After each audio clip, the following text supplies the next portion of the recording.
Hello everyone, सो लाया हूँ मैं आपके लिए इंपॉर्टेंट क्लास जो आपके किसी भी कम्पिटिटिव एग्जाम के लिए वेरी हेल्पफुल है। और मैं इस क्लास में दूंगा आपको इंग्लिश ग्रामर के को इंपॉर्टेंट क्वेश्चंस जो आपके रूल्स बेस्ड होंगे और वर्ड मीनिंग बेस्ड होंगे। तो विदाउट डिले, अगर आपने हमारे चैनल को सब्सक्राइब नहीं किया है तो प्लीज़ इसे भी सब्सक्राइब करें।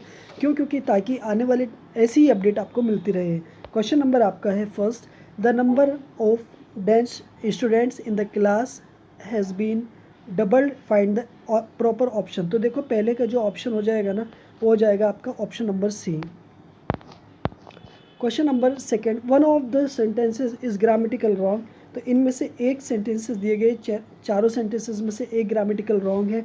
तो इफ़ यू प्ले हेयर तो he will play with you, option number ठीक है आपका। He is found of reading novels. तो देखो यहाँ पे फाउंड की जगह आपको ना फाउंड करना है, फाउंड की जगह क्या करना है आपको, ऑप्शन नंबर बी में गलती है, मिस्टेक है आपकी, ठीक है। तो यहाँ पे although you are rich yet you are dishonest, ये ठीक है।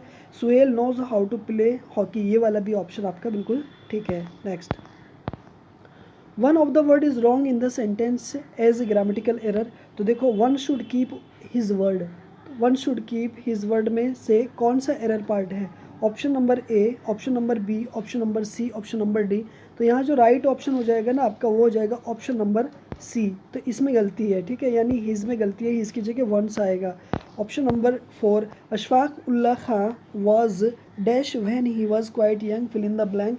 Option number A hang, option number B hanged, option number C hung, option number D hanged. तो यहाँ जो राइट ऑप्शन होगा ना, वर्ब की जो थर्ड फॉर्म आएगी वो आ जाएगी hanged, right. Okay, next, he has been ill for the last 3 days, it is कैसे सेंटेंस है। देखो हैज़ आ रहा है और हैज़ के साथ में वी की थर्ड फॉर्म आ रहा है। तो यहाँ पे जो राइट ऑप्शन होगा ना, वो हो जाएगा आपका present perfect, option number A, 5 का A. One of them is mismatched, find your answer. इनमें से ना एक गलत है, उसको फाइंड करना है। कॉन्ग्रेचुलेशन के बाद जो प्रीपोजिशन ऑन आता है, फॉन्ड के बाद ऑफ आता है, लिव के बाद इन आता है, हु के बाद टू नहीं आता है, जबकि हाउ के बाद टू आता है। तो ऑप्शन नंबर यही आपका गलत है। Each of us has finished your work, no error, find the error part in the given sentence. तो देखो राइट ऑप्शन जो यहाँ पर हो जाएगा, योर वर्क में ना मिस्टेक है, क्योंकि ईच के साथ में ना हीज आएगा, और यहाँ पर जो ऑप्शन नंबर सी है ये आपका रॉन्ग हो जाएगा। We have soundly slept, keep the words in the meaningful order in the sentence. तो देखो ये जो एडवर्ब है ना, ये वाला ये बाद में आएगा। तो पहला आएगा आपका दूसरे नंबर पे, और फिर उसके बाद आएगा 4 नंबर, और फिर उसके बाद पहला, और फिर उसके बाद में तीसरा। तो 24-13 वाला कोड बनेगा। और ऑप्शन इसके इधर दे रखे हैं, तो ऑप्शन पे चेक कर लेते हैं।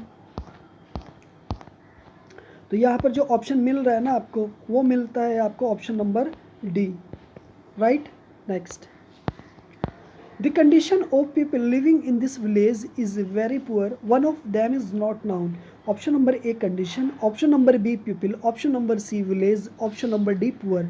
तो राइट ऑप्शन यहाँ पर होगा। देखो कंडीशन भी नाउन है, पीपल भी नाउन है, विलेज भी नाउन है, जबकि पुअर नाउन नहीं है, वो एक एडजेक्टिव है। तो ऑप्शन नंबर डी यहाँ पर बन रहा है, और यहाँ बनेगा only D is wrong and A B C D are correct. तो ऑप्शन नंबर बी की तरफ में जाऊँगा यहाँ पर, जबकि ये वाला ऑप्शन इधर मिल रहा है।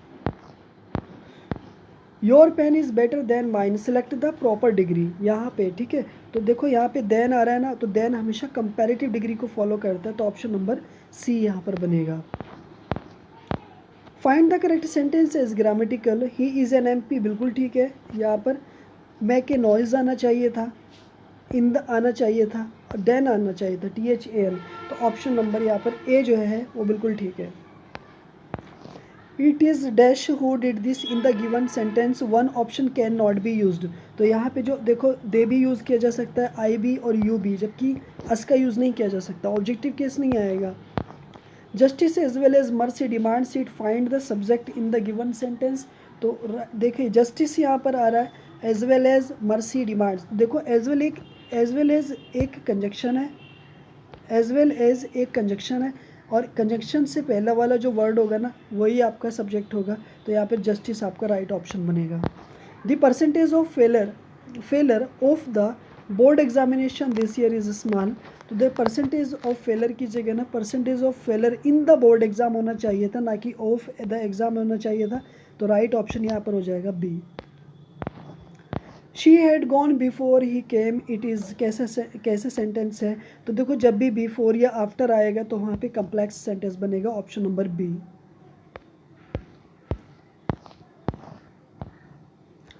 आई bought an house at Shakur market in Sharif Nagar.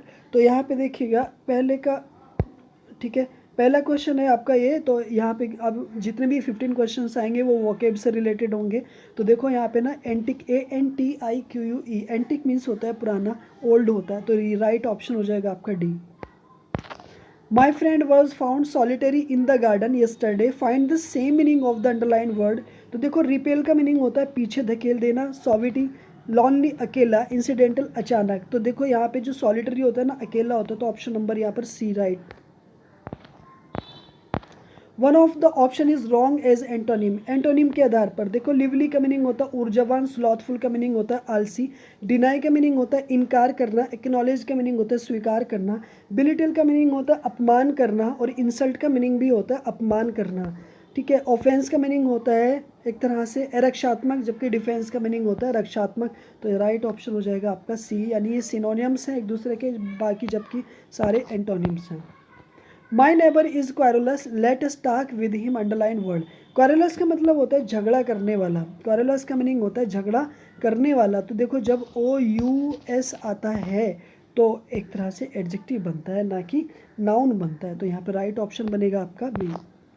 You should repair your old book on holiday, select the same meaning of underline word. तो देखो यहाँ पे जो है ना इरेडिकेट कम करना, जेरिंग बिलिटेड अपमान करना, और मेंड का मतलब होता है किसी चीज़ को रिपेयर करना। तो ऑप्शन नंबर बी आपका right option.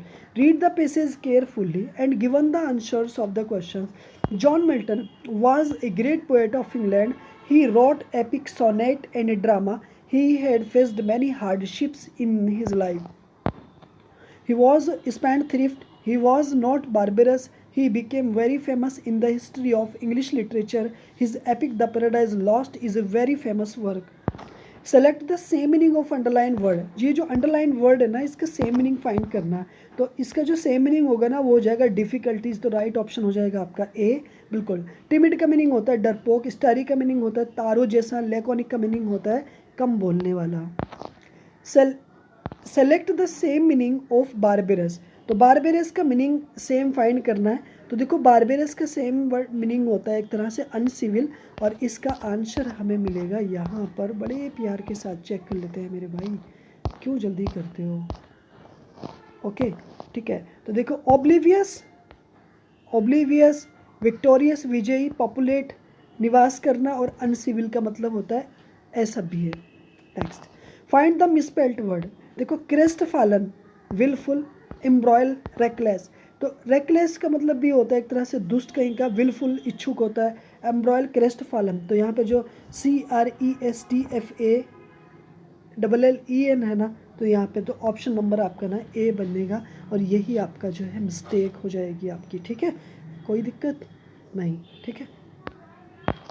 One of the pair is wrong, find it. देखो रिजिडिटी का मीनिंग होता है कठोर, जबकि टेंडर का मीनिंग होता है कोमल।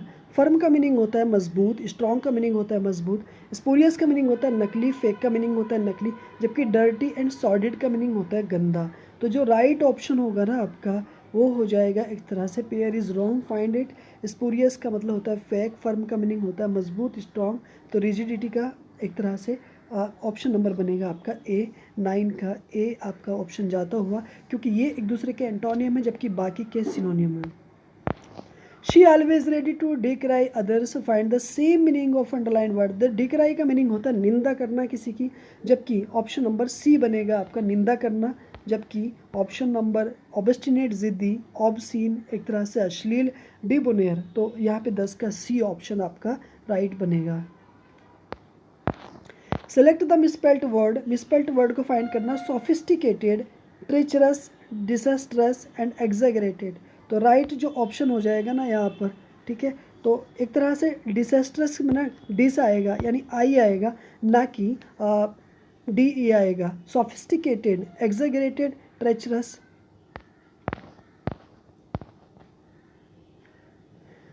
दे shall mayor come except their parents, select the same meaning of underline word. ठीक है, ओवरकम का मीनिंग होता है काबू पाना, ओनली का मीनिंग होता है अकेला, अनटाइडी का मीनिंग होता है एक तरह से अस्त व्यस्त कर देना, इवेड का मीनिंग होता है आक्रमण कर देना।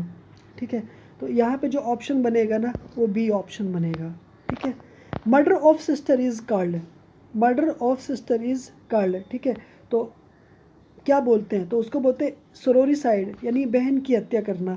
इविटेबल नहीं, परप्लेक्स भ्रमित कर देना। इनविंसिबल यानी कि एक तरह से जिस निश्चित डेफिनेटली जिसको मतलब हराया ना जा सकता हो, invincible. The teacher should rebuke the students when they become slothful in their studies. एक टीचर को डांटना चाहिए अपने विद्यार्थियों को जब वे अपने स्टडीज़ के अंदर आलसी हो जाते हैं। तो select the same meaning of underline word. Rebuke का मीनिंग होता है एक तरह से डांटना, फटकारना। तो यहाँ पे जो ऑप्शन नंबर बी बनेगा वो राइट हो जाएगा, ना कि वेस्ट्रल एब्स्टेन बचना, रेगुलेट नियंत्रित करना। लास्ट क्वेश्चन है आज की वीडियो का, select the misspelled word. Lax की स्पेलिंग बिल्कुल गलत है, LAX होगा। बिटर मीन्स ठीक है, फ्रूगल मीन्स ठीक है, और फर्म मीन्स भी ठीक है। तो यहाँ पे जो ऑप्शन बनेगा 15 का ए बनेगा। ठीक है, ऐसी ही वीडियोस के लिए आप देखते रहिएगा रिजवान सर को, और लेकर के आते हैं अगली वीडियोस को आपके लिए जो आपके एग्ज़ाम से रिलेटेड होगी। और आपने इस चैनल को सब्सक्राइब नहीं किया है तो सब्सक्राइब कर लीजिएगा। क्यों? क्योंकि आने वाले टाइम में आपको ऑनलाइन क्लासेस, लाइव क्लासेस यहीं से मिलेंगी। तब तक के लिए हम आप, अगर कोई मिस्टेक हो गई हो तो आप कमेंट ज़रूर करें, और मिलते हैं आपसे इसी तरह की अगली वीडियो में। तब तक के लिए अपनी हेल्थ का ध्यान रखिएगा। Bye bye.